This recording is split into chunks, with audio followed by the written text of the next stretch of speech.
Well, hello and welcome to Mike's Garage. If you've already subscribed to our channel, thank you very much. If you haven't, please do. And when you do, be sure and tap on the little button for the notification bell so you'll be notified every time we put up a new video. Well, we're trying to catch up here. We got so much stuff going on. And as strange as it sounds, sometimes it just gets to be downright about motorcycles and we don't even have time to stop and show what we're doing. It just kind of gets, I get a little overwhelmed. And my buddy Fred, our art department, and his Panhead have been driving me insane lately. So this is me trying to get this whole thing patched together, and it's a beautiful motorcycle. It really is. Fred did a beautiful job of building it. It's really great. But there's little things that are starting to give him grief, and they're giving me grief. And so I thought with a couple of the things that I've learned along the way that I'd share them this evening. So we got cameraman Mike out, and we got Fred, the art department, standing by. And what I'm really doing right now is something that I ran across quite a while back. Quite a few years ago, I was at the V-Twin Expo in Cincinnati, Ohio. And that was a great show they used to have there. I don't think they have it anymore. But it was all of the manufacturers showing all their wares and demonstrating them. I used to go to the show. I really started going to the show so that I could be educated on the new products. I'd go to a show, they'd show their products. I'd get to look at them, they explained how they worked. Above and beyond all of that, it was really quite a party. What a party. I mean, what a great time. But while I was there, I was looking at some products, and there was a couple of gentlemen there, and I don't remember their names. I should look them up. I'm not advertising for them, but the problem I was having with Fred's motorcycle, you know, I had built years ago when he built the bike, I built him an M74 Linkert carburetor. And now this thing just would not work right no matter what I would do. And so I finally pulled the float bowl off, and shock and amazement, the cork float is just... oh, it was horrible. I mean, it wouldn't work right. It's all swollen, and it's just terrible. And I remembered that I think it was in my Panhead, I put a new one that I had found. And over the years, I've tried a whole bunch of different floats. I've tried foam floats. I've tried cork floats. I've tried brass floats. I've tried some floats. But these guys were making a float to end all floats. And I'm not here advertising for them. I just love their product. I used it. Pardon? Unless they ask us to, please. Well, yeah, excuse me. Anyway, if anyone is interested, you can look them up online. Yeah. It's called Mold Threads Incorporated. They're in Branford, Connecticut. And... which is why I didn't know them. These are East Coast guys.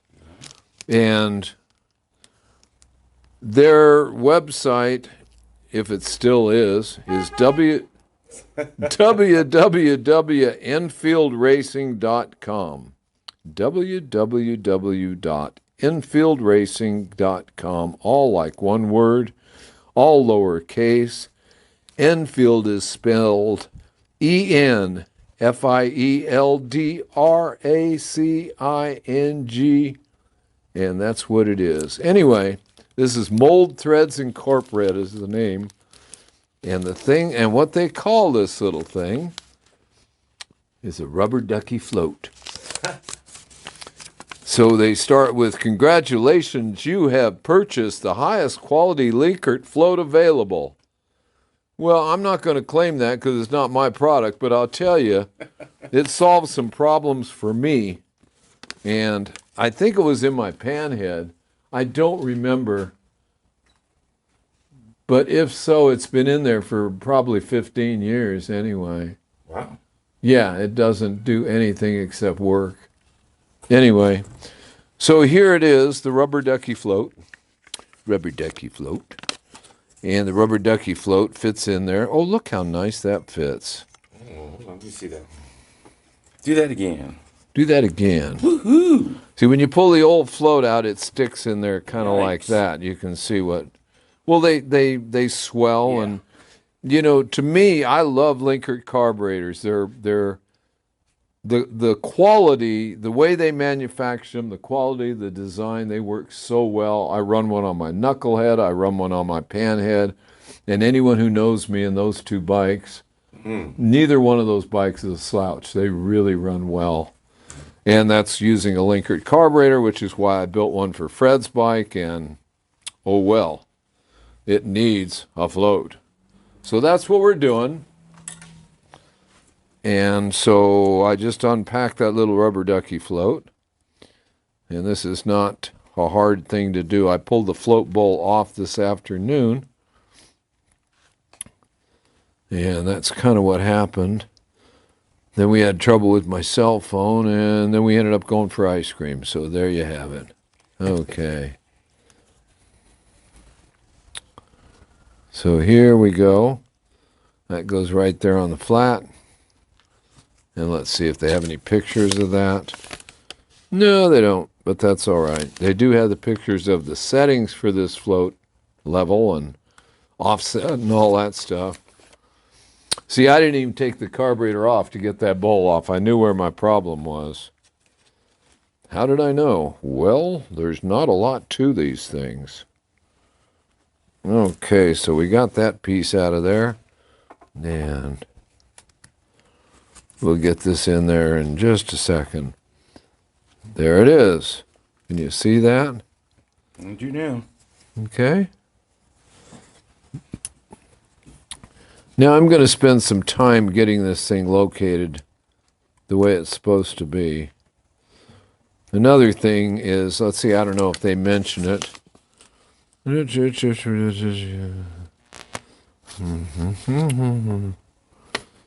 Okay. All right. The way people used to do this, and I have some somewhere that I didn't get out, I have some shellac, the old gasket shellac.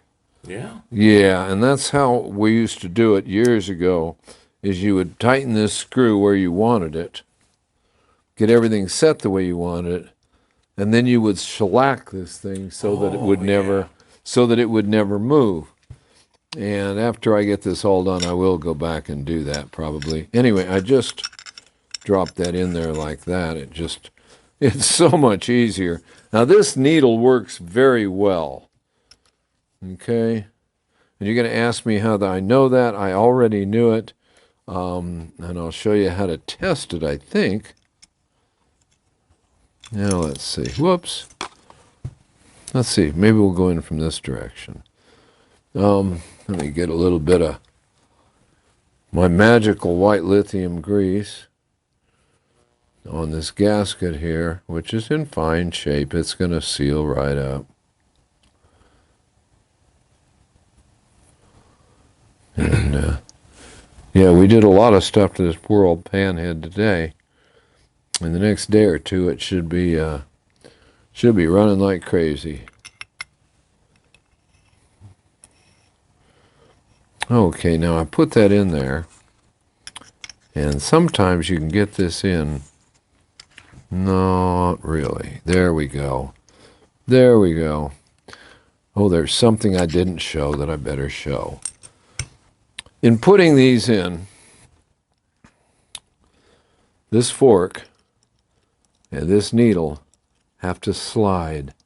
You can see how that doesn't catch. There's no rough spots. And when that needle and that float fork there are together, it's going to have a real easy time of it. Okay. And that's what's required. So I'm going to put this in here. I always forget how I do this, knowing full well that I've done it a whole bunch of times.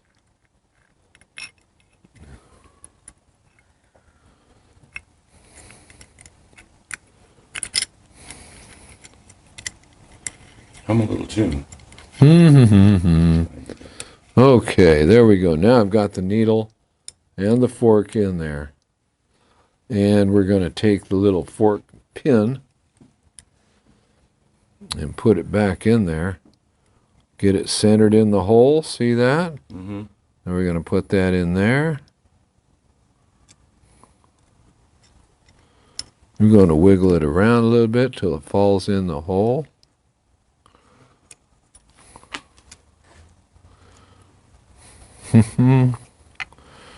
Oh, it's not cooperating. Oh dear. Oh dear. It's happening while everybody's watching me. Yeah, because camera's on. That's it.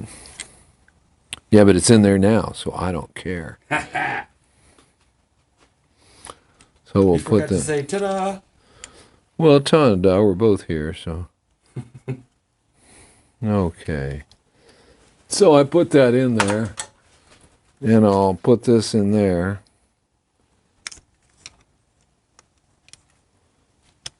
And there it goes. Do you believe I did that easily and that nicely? Of course. Of course. Of course, of course. Okay. I think that's a 5/8. Yes, it is. Okay, now the big deal here is we want it. Now I already set this, whoa, something yucky on it. We don't have yucky on this. This is a nice new one of these. And the wonderful Snap-on guy gave me these. Okay, and that's 1/4 inch. Directly across from the fork, there it is. But you know what? We got to move it back.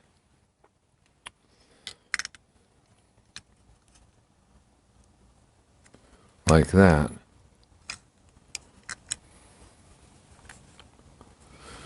Now, 1/4 inch looks about like that. And you've got to set this float slightly offset, which is something here that I shouldn't even say. Okay? Why is that? Well, the reason I shouldn't say it is because it's written right here, and if anybody thinks they're going to remember exactly what I said, they're not. Now, this is on these instructions, and here I have a Harley-Davidson Panhead service manual with the same picture. If you look carefully, you can see. Oh, yeah, look at that. Of course it is. And it's beautiful. And when I set this down like this, shock and amazement, there it is at 1/4 inch. Oh. But the offset right and left is there too, because what we don't want is for this float to get hung up. Okay? Okay. And if we turn it upside down, we can check and see if, in fact, the needle valve is seating. My eyes are going to blow out of my head if I do that much longer. I was waiting for your ears to whistle. Yeah, but there it is, and that you can see how that's sealed up. And what I used was the factory gasket that was in there. I didn't even take a new one because I don't have any, and I'm doing this at night. And I put white lithium grease on that, and it's sealed right up. And that float, I mean, like I said, they show you the offset. And when that thing comes up, and it's floating in gasoline, that's why you do it upside down. Uh-huh.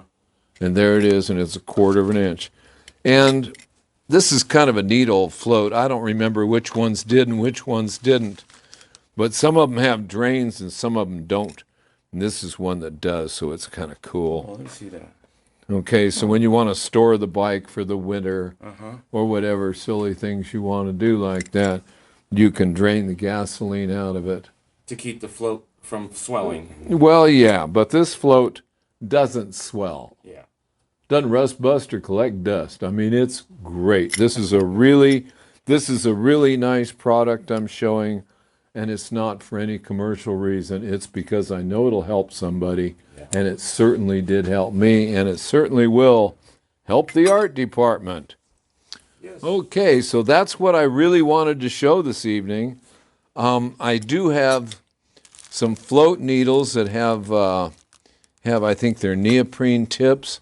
I really like the original steel one just fine. If they're working good, they're good. And that's what I'm going to put back on it. And that's it, really. Tomorrow morning probably, I'll put this float bowl back on and have this beautiful carburetor functioning again like it's supposed to. And if Fred is a good boy and does all his artwork, we'll go for a ride. And more ice cream? And as long as he's buying, I did his carburetor. The least he could do is buy me another ice cream cone. Okay, now what else did I want to say? I want everyone to know that we have all our wonderful shirts here, and our website is pacificmike.com. pacificmike.com, and when you go to that, you go to the upper right-hand corner. That's our shirt store, and you click on that, and you can order shirts. And let's see, what do we have? I think our newest one, is this our newest one? Yeah. That's our newest one. And I'm real fond of that one. I've been wearing that one a lot. I love that one. I like it. The blue just talks to me. I need to get that one back. Yeah, well, that's too bad. Okay, and there, of course, is a nice picture of Baby Doll. She has one of those rubber ducky floats. Yeah. And there's my shovel. Well, that's my knuckle, but that's the shovel there. And I just want everyone to know that. And remember, we have embroidered baseball caps. Yep. Okay, other than that, all I wanted to say is this Sunday in Ventura, California is the Chopper Fest. Yay! And it is the David Mann Chopper Fest. This is a real tribute to David Mann for all of us that were affected so much by David, as by all of his artwork and everything we tried so hard to copy and identify with. David was a great guy who did some incredibly good artwork. And that's about it. So hopefully I'll see you in Ventura. If not, I'll see you out on the road.